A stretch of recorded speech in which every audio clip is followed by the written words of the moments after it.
आपका स्वागत है हमारे YouTube चैनल रिलैक्स माइंड में।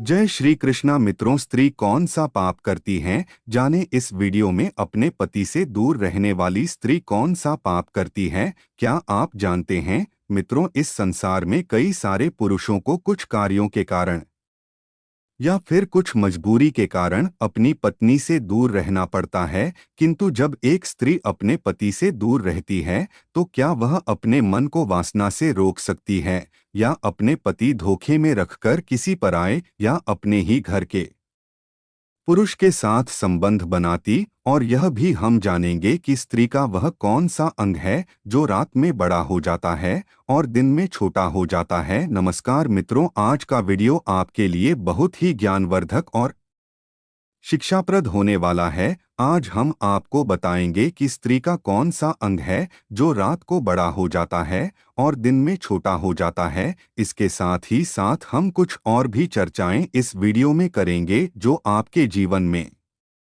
बहुत काम आएंगी। इसलिए आपसे निवेदन है, इस वीडियो में अंत तक बने रहना। यह कहा ध्यानपूर्वक सुने, आपके जीवन में बहुत काम आएगी। तो चलिए मित्रों, शुरू करते हैं कहानी को और इस कहानी के माध्यम से आपको स्त्री के उस अंग के बारे में बताते हैं जो रात को बड़ा हो जाता है और दिन में छोटा हो जाता है। मित्रों, एक समय की बात है, देवर्षि नारद जी धरती लोक पर भ्रमण कर रहे थे। तभी उन्होंने एक स्त्री को जंगल में देखा जो विवाहित स्त्री थी। वह स्त्री पराये पुरुष से संबंध बना रही थी। उस स्त्री को ऐसा करता देखकर नारद जी आश्चर्य में पड़ गए। नारद जी विचार करने लगे कि यह एक विवाहित स्त्री है, शादीशुदा स्त्री है और फिर भी पराये पुरुष के साथ संबंध स्थापित कर रही है। ऐसा करना एक विवाहित स्त्री के लिए ठीक नहीं है। यह बहुत ही गलत और घिनौना कार्य है। स्त्रियां ऐसा क्यों करती हैं? जो स्त्री पति की लंबी आयु के लिए करवा चौथ का व्रत करती है और वही स्त्री पराये पुरुष के साथ संबंध स्थापित करें, यह विधाता का कैसा खेल है? इसके बारे में मुझे जरूर जानना चाहिए। मित्रों, फिर नारद जी विचार करते हैं कि अब इसके बारे में मैं कैसे पता लगाऊं कि स्त्रियां ऐसा क्यों करती हैं। तभी नारद जी के दिमाग में आता है कि क्यों ना भगवान विष्णु से इस सवाल का जवाब पूछा जाए। वही इस बात को सही तरीका से बता पाएंगे कि एक विवाहित स्त्री जो करवा चौथ का व्रत रखती है पति की लंबी आयु के लिए और वह पराय यानी गैर मर्दों के साथ में संबंध बनाए, आखिर वे ऐसा कैसे कर सकती हैं। मित्रों, इस रहस्य को जानने के लिए नारद जी भगवान विष्णु के पास में पहुंचे। तब भगवान विष्णु ने कहा, आइए देव मुनि नारद, आज तुम्हारा चेहरा पर देख करके मुझे ऐसा लगता है कि तुम कोई आश्चर्यजनक बात हमसे पूछने के लिए आए हो। अब तुम बताओ क्या पूछना चाहते हो, तुम निसंकोच हो के पूछो। तब नारद जी ने भगवान विष्णु से कहा, हे प्रभु, मैं आज जब धरती लोक पर भ्रमण कर रहा था तो मैंने एक विवाहित स्त्री को पराये पुरुष से संबंध बनाते हुए देखा। मैंने यह भी सुना है कि स्त्रियां जो होती हैं वह करवा चौथ का व्रत धारण करती है ताकि पति की आयु लंबी हो जाए, लेकिन फिर भी वही स्त्री पराये पुरुष के साथ संबंध बंध बनाए। तो यह कैसे हो सकता है? स्त्री का ऐसे काम करना बहुत गलत है। ऐसा स्त्रियां क्यों करती हैं? और साथ ही है प्रभु, एक सवाल आपसे मेरा और भी है कि स्त्रियों का वह कौन सा अंग होता है जो रात को बड़ा हो जाता है और दिन में छोटा हो जाता है? मेरे यही दो सवाल है जो आपसे मैं जानने आया हूँ। इसीलिए है प्रभु, इन सवालों का जवाब देने की आप कृपा करें। हे पिता, मैं आपके पास बड़ी जिज्ञासा से आया हूँ और मैं इस बात को समझना चाहता हूँ कि करवा चौथ का व्रत रखने वाली स्त्रियां यानी पतिव्रता बनने वाली स्त्रियां पराये पुरुषों के साथ संबंध क्यों बनाती हैं, वे ऐसा क्यों करती हैं और वह अंग कौन सा होता है जो रात को बड़ा और दिन में छोटा हो जाता है? इनका अर्थ क्या है और स्त्रियां अपने पति के साथ धोखा क्यों करती है?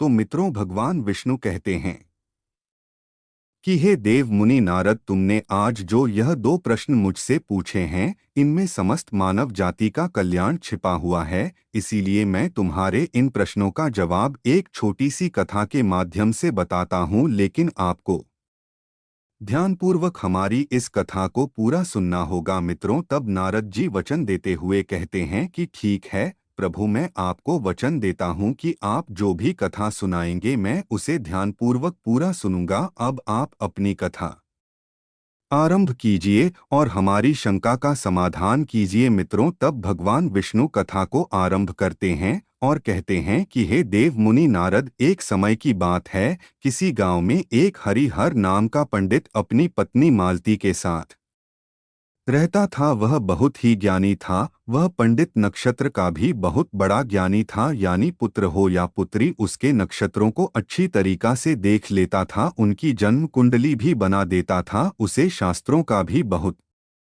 अच्छा ज्ञान था। एक दिन की बात है, पंडित जी की पत्नी के गर्भ से एक पुत्री का जन्म होता है। अब जो पंडिताइन थी वह पुत्री को पाकर बहुत ही खुश थी, परंतु इधर जब पंडित ने जब अपनी बेटी की जन्म कुंडली को देखा तो बहुत ही घबरा गया। लेकिन जो बात थी उसने अपनी पत्नी को नहीं बताई, क्योंकि हाल में ही उसकी पत्नी ने प्रसव किया था। इसलिए उस पंडित ने वह बात अपनी पत्नी को नहीं बताई। अपनी पुत्री को पाकर वह पंडिताइन बहुत ही प्रसन्न थी। कुछ दिनों के बाद जब उस बेटी का नामकरण किया गया तो पंडित जी ने अपनी पुत्री का नाम देवयानी रख दिया। देवयानी जो थी वह दिखने में बहुत ही सुंदर थी। धीरे धीरे समय गुजरता गया और बेटी बढ़ती गई। जब देवयानी जवान हो गई और विवाह के लायक हो गई तो देवयानी की मां ने अपने पति यानी कि पंडित जी से कहा कि हे पिया जी, अपनी बेटी जो है वह अब विवाह के योग्य हो गई है।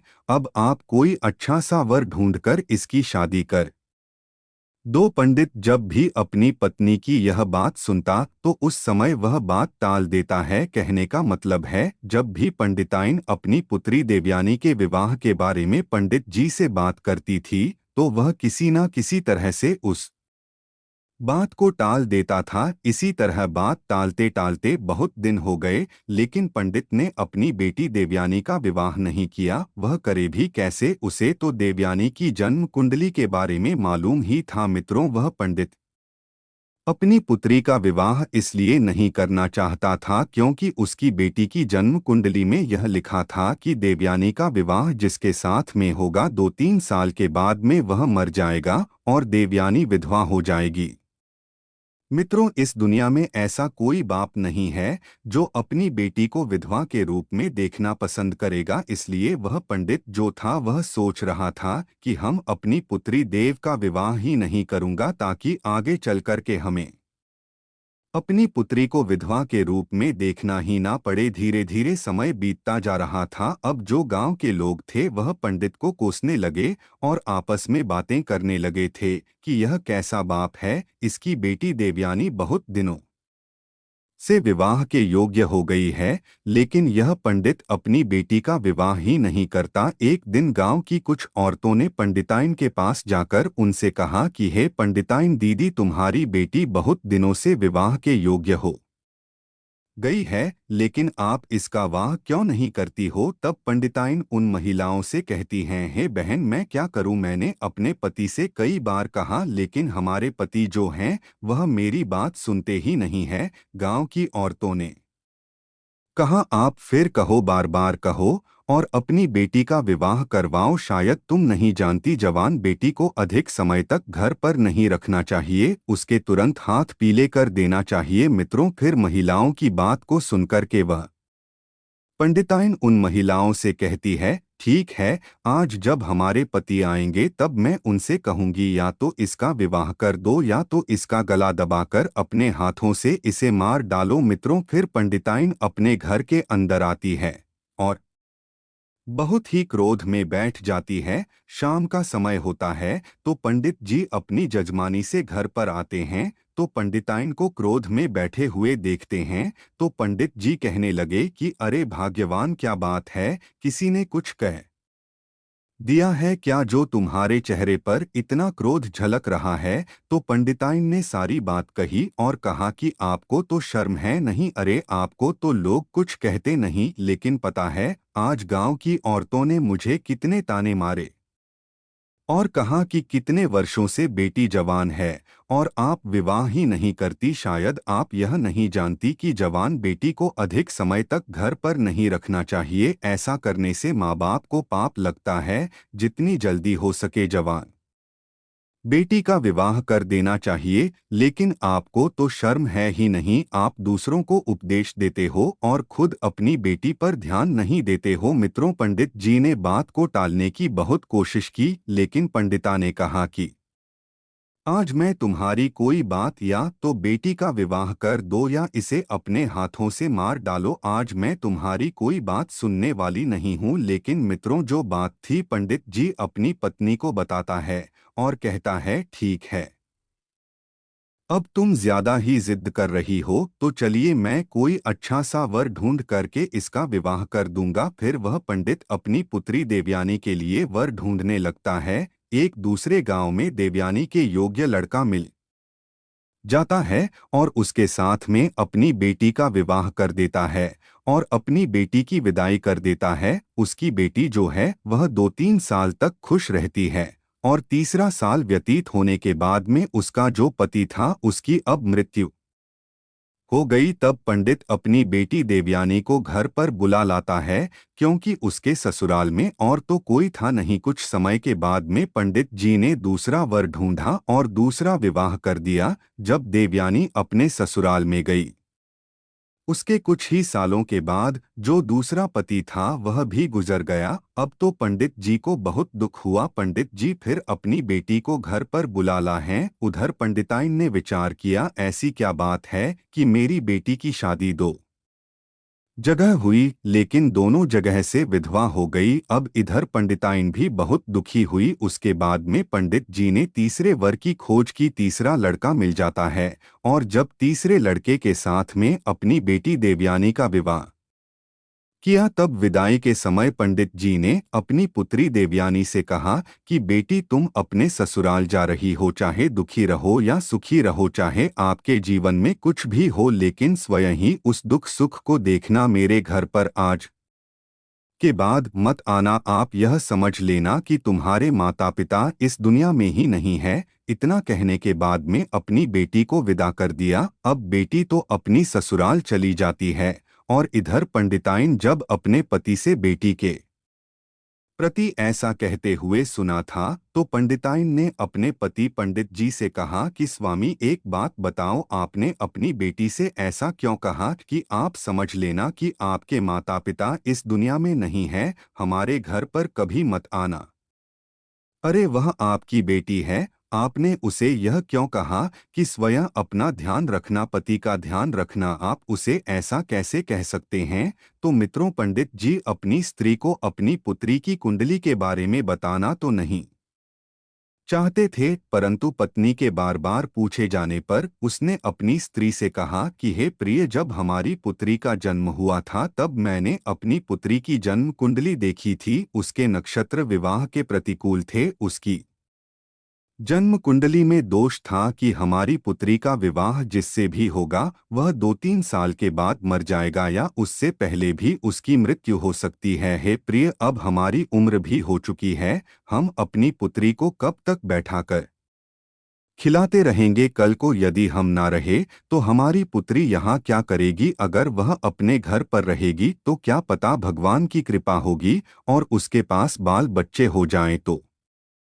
बड़े आराम से अपना जीवन गुजार लेगी, ससुराल में व्यतीत कर लेगी। मित्रों, अपने पति की बात सुनने के बाद उस पंडित की पत्नी को अपने ऊपर बहुत शर्म आने लगी कि मैंने अपने पति को कितना बुरा भला कहा, परंतु उन्होंने हमारी पुत्री का भला ही चाहा था, इसलिए उसका विवाह किसी से नहीं करना चाहते थे। मेरी ही गलती के कारण 2 लोगों की जानें चली गई। मित्रों, अब इधर कुछ समय बीतने के बाद उस पंडित की पुत्री के विवाह को 3 साल हो चुके थे। उन 3 सालों में उस पंडित की पुत्री के 2 पुत्र हुए। बड़े पुत्र का नाम वेद और छोटे पुत्र का नाम यश था। अब ऐसे ही समय बीत रहा था मित्रों, फिर एक दिन अचानक ही उनके पिता की मृत्यु हो गई और अब उसके तीसरे पति की भी मृत्यु हो गई थी, जिस वजह से पंडित की पुत्री बहुत परेशान हुई और विधवा हो गई। अब वह अपनी दोनों संतानों के साथ ही अपने घर पर अपने बच्चों का पेट पालने लगी, क्योंकि उसके पिता ने भी उसे मां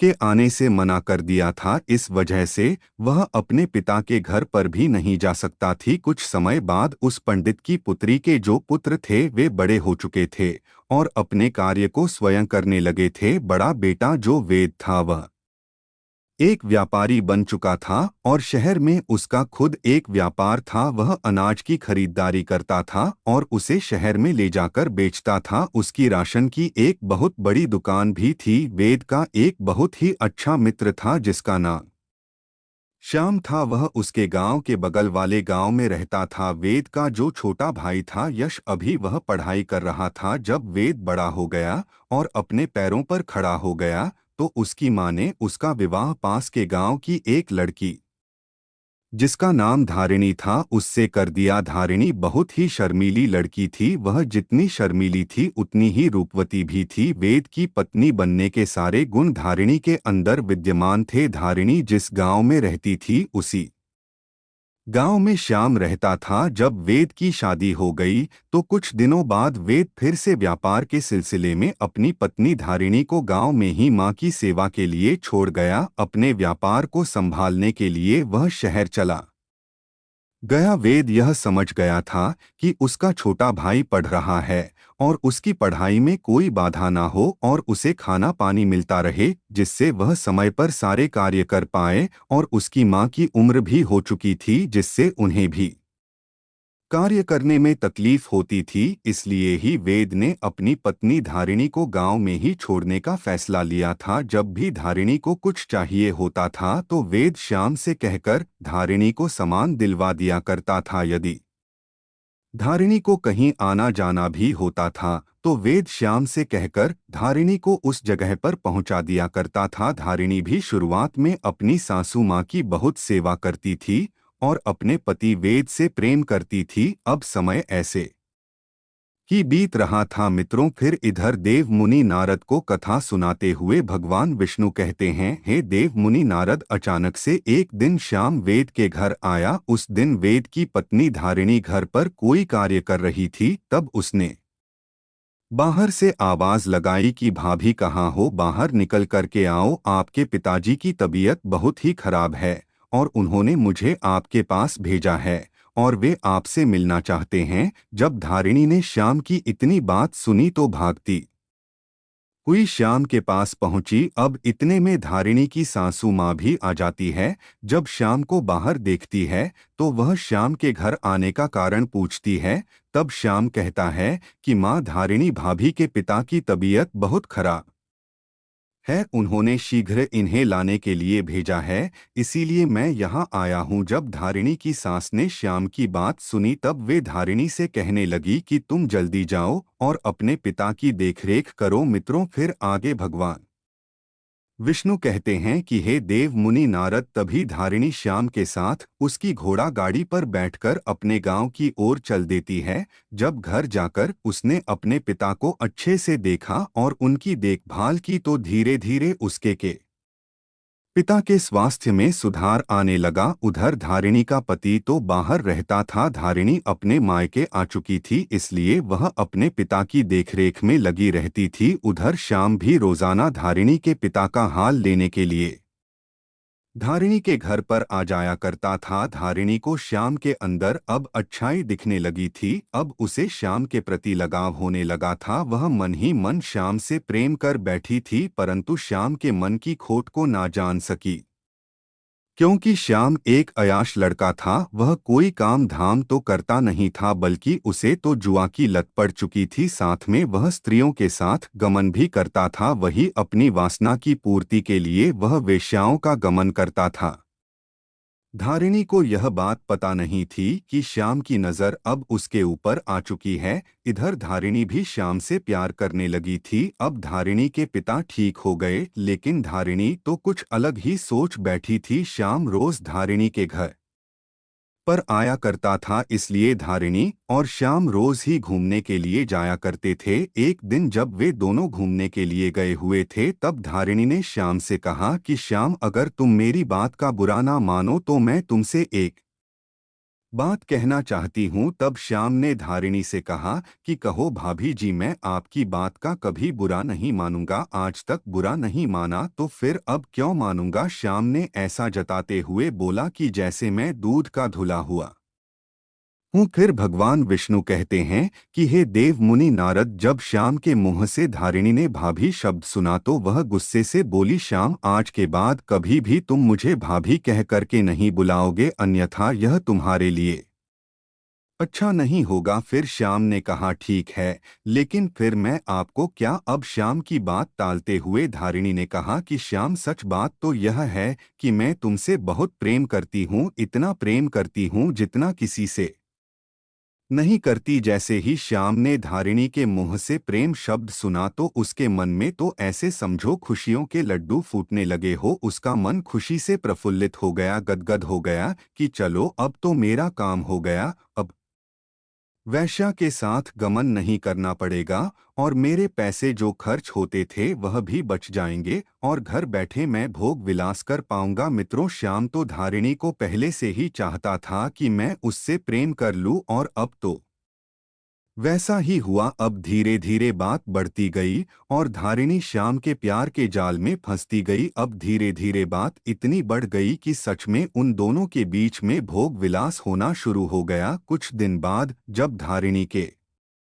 ससुराल से बुलावा आया तो श्याम से मिलने के लिए धारिणी ने उसे फिर से एक दिन झोपड़ी पर बुलाया। तब धारिणी ने श्याम से कहा, मेरे प्यारे श्याम, मेरे ससुराल से बुलावा आया है, अब शायद मैं तुमसे ना मिल सकूं, इसलिए जब भी मुझे तुम्हारी याद आएगी मैं तुमको एक पत्र लिखूंगी और तुम मुझसे मिलने के लिए मेरे ससुराल आ जाना। मित्रों, अब श्याम वासना का आदी तो था ही, इसलिए श्याम धारिणी की बात को मान लेता है और धारिणी श्याम से इतना कह करके घर आ जाती है। अब धारिणी के पिता उसको उसके ससुराल छोड़ने के लिए फिर से श्याम के घर जाते हैं, क्योंकि धारिणी का कोई भाई नहीं था ना कोई बहन थी, इसीलिए धारिणी को ससुराल ले जाने के लिए उसके पिता को कोई उचित व्यक्ति नहीं दिखा, इसलिए वह श्याम को घर बुलाने के लिए श्याम के पास में गए। जब उसके पिता श्याम के घर पहुंचे तब उन्होंने श्याम से कहा कि बेटा श्याम, तुम मेरी पुत्री धारिणी को डोट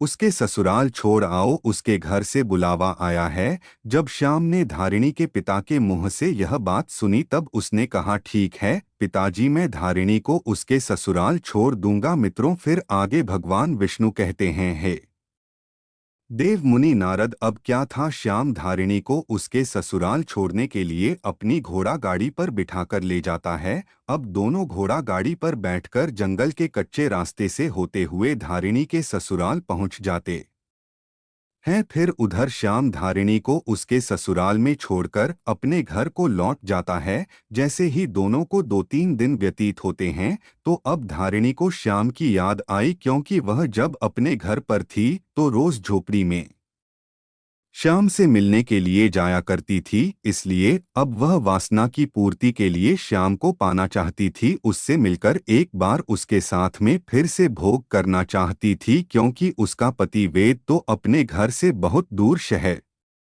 में रहता था। वहां पर अपने बीवी बच्चों का पेट पालने के लिए और उन्हें अच्छी जिंदगी देने के लिए वह व्यापार वहां पर करता था। वेद मुश्किल से 5 या 6 महीने में एक बार अपने घर पर आता और 5-6 दिन के बाद वह पुनः चला जाता था। एक दिन जब धारिणी से रहा नहीं गया तो उसने खत लिखा। धारिणी ने उस खत में लिखा कि हे प्यारे श्याम, मुझे तुम्हारी बहुत याद आ रही है और मुझे ऐसा लगता है कि मैं अब तुम्हारे बिना रह नहीं सकती, इसीलिए आज तुम मुझसे मिलने के लिए मेरे घर पर आ जाओ। अब क्या था, जब श्याम को धारिणी का खत मिला तो वह फौरन उससे मिलने के लिए उतावला होकर के चल दिया। उधर धारिणी भी अपने गांव से बाहर आ चुकी थी। जब श्याम धारिणी के ससुराल जा रहा था तभी श्याम को धारिणी रास्ते में मिल गई। अब श्याम और धारिणी दोनों वहां साथ साथ घूमने के लिए चल दिए। धारिणी की सास को यह पसंद नहीं आ रहा था